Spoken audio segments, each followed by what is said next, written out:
Glad you're joining me for the devotional today, and so is Pippers. Pippers is joining us too. Say hi, Pippers.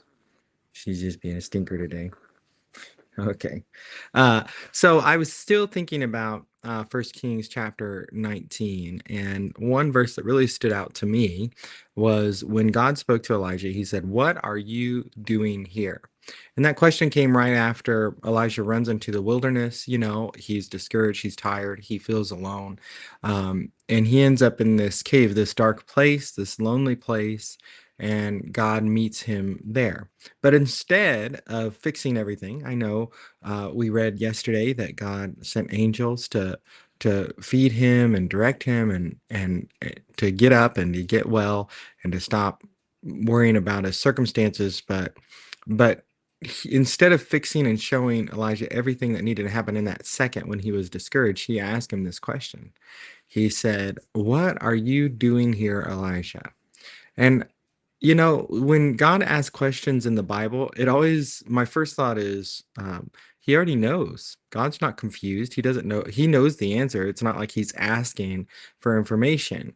He knows exactly where Elijah is at that very moment in that cave, in that dark place, tired, alone, discouraged, angry. I don't know, all of the emotions that he was feeling at that moment. I mean, how would you feel if you were just told after doing this great, wonderful work for God that one of the most powerful people around is out to get you, going to kill you? He was in a bad place, and God asked him that question, "What are you doing here?" The question is really meant to help Elijah, help him to see himself clearly, to know where he's at, to recognize how far he had drifted from that moment when his bold faith was exposed on Mount Carmel. And I think sometimes God asks us the same type of question, not to shame us, but to wake us up. Wake us up to say, what are you doing? Are you focused on the right things? Are you focused on the here and now, or are you focused on eternity? Are you focused on what matters forever and ever? And so, the thing I've been asking is of myself, where have I settled? Where am I staying? Where am I sitting that God has never called me to be? Sometimes we drift into places emotionally, spiritually, and even physically. We end up in places we're not supposed to be. Sometimes it's places of fear, of places where our faith is lacking, discomfort, distraction. Man, distraction's such a big one. And God is just asking us as we read his word, the same thing that he asked Elijah. What are you doing here? Not to push us down, but to call us up and call us forward again. And today, I just want to I would say I just want to take an honest look at where I am. And I hope that you do too. Take an honest look of where you are. And then after you do that, you look around and you say, "Okay, Lord, how are you directing me? What do you want me to do next? Where do you want me to go? What's the next step?" I don't have to know all of the details, but I just need to know what's the next step.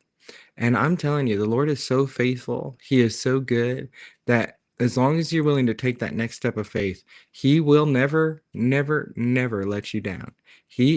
I was talking to someone yesterday. The end is already done.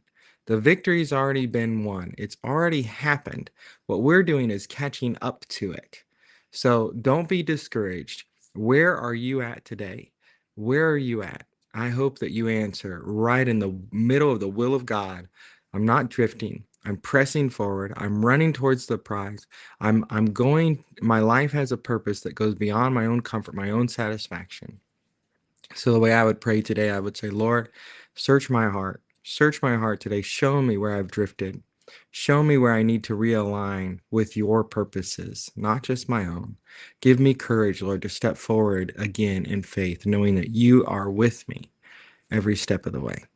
God bless you today. I hope you have a beautiful day. It's going to be the weather report, from what I heard, is a little chilly right now, but it's going to warm up and it's going to be a gorgeous day. So I hope that